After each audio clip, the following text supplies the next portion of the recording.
Assalamualaikum warahmatullahi wabarakatuh. Nama saya Winda Ardiati dari kelas 4 Manajemen dengan NIM 31219285.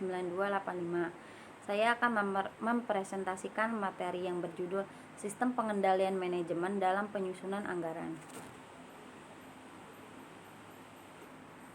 Anggaran adalah rencana tertulis mengenai kegiatan suatu organisasi yang dinyatakan secara kuantitatif dan umumnya dalam satuan uang untuk jangka waktu tertentu. Definisi anggaran ada 4 unsur. Yang pertama, rencana. Anggaran merupakan rencana yang telah disusun untuk memberikan arah bagi perusahaan di masa yang akan datang. Yang kedua, mencakup seluruh kegiatan perusahaan, yaitu semua kegiatan yang akan dilakukan oleh bagian yang ada dalam perusahaan. Anggaran berfungsi sebagai pedoman kerja sehingga harus mencakup seluruh kegiatan perusahaan. Yang ketiga, satuan moneter. Anggaran dinyatakan dalam unit moneter yang dapat diterapkan pada berbagai kegiatan perusahaan yang beraneka ragam. Satuan moneter berguna untuk menyeragamkan semua kegiatan perusahaan yang beraneka ragam, sehingga mudah untuk diperbandingkan dan dianalisa. Yang keempat, jangka waktu tertentu. Anggaran disusun untuk jangka waktu tertentu yang akan datang sehingga memuat taksiran-taksiran tentang segala sesuatu yang akan terjadi dan akan dilakukan di masa mendatang. Fungsi anggaran. Yang pertama, fungsi perencanaan, yaitu anggaran memuat perencanaan awal dari penentuan tujuan, strategi, dan kebijakan perusahaan. Yang kedua, fungsi koordinasi, yaitu anggaran digunakan sebagai alat pengkoordinasian rencana dan tindakan berbagai unit yang ada di organisasi agar dapat bekerja secara selaras menuju arah pencapaian tujuan. Yang ketiga, fungsi komunikasi, yaitu dalam penyusunan anggaran seluruh bagian dan tingkatan organisasi berkomunikasi dan berperan serta dalam berproses. Setiap orang dalam organisasi bertanggung jawab terhadap anggaran yang telah disusun. Yang keempat, fungsi motivasi, yaitu anggaran berfungsi sebagai alat untuk memotivasi para pelaksana dalam melaksanakan tugas untuk mencapai tujuan. Yang kelima, fungsi pengendalian dan evaluasi, yaitu anggaran digunakan sebagai alat pengendalian kegiatan karena anggaran yang telah disetujui merupakan komitmen dari pelaksana yang ikut berperan serta dalam penyusunan anggaran tersebut.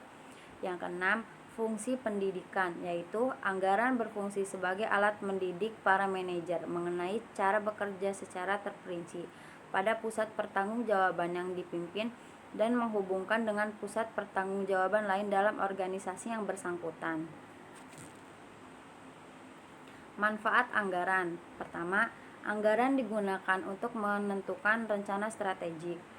Yang kedua, anggaran digunakan untuk membantu pengkoordinasian aktivitas dari suatu organisasi.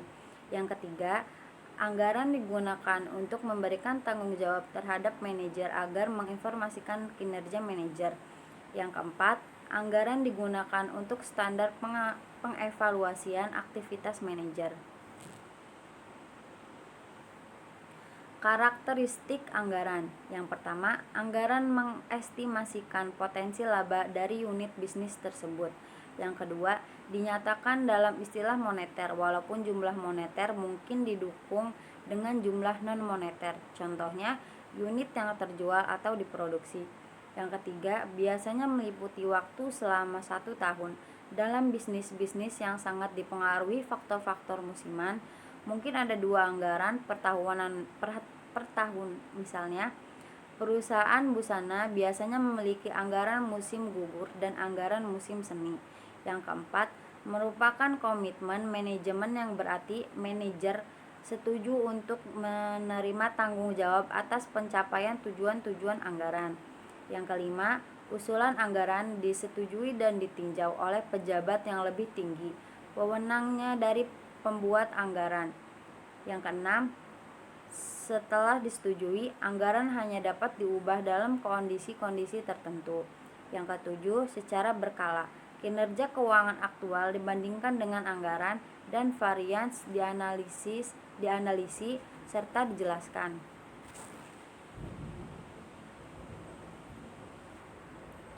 Proses penyelesaian anggaran. Yang pertama, penetapan tujuan. Aktivitas perencana dimulai dengan menerjemahkan tujuan organisasi yang luas ke dalam tujuan-tujuan aktivitas khusus. Yang kedua, implementasi. Pada tahap implementasi, rencana formal tersebut digunakan untuk mengkomunikasikan tujuan dan strategi organisasi serta untuk memotivasi orang secara positif dalam organisasi. Yang ketiga, pengendalian dan evaluasi kinerja. Yang keempat, setelah anggaran diimplementasikan, maka anggaran tersebut berfungsi sebagai elemen kunci dalam sistem pengendalian. Anggaran menjadi tolak ukur terhadap mana kinerja aktual dibandingkan dan berfungsi sebagai suatu dasar untuk melakukan manajemen berdasarkan pengecualian. Mungkin itu saja yang dapat saya presentasikan, kurang lebihnya mohon maaf. Assalamualaikum warahmatullahi wabarakatuh.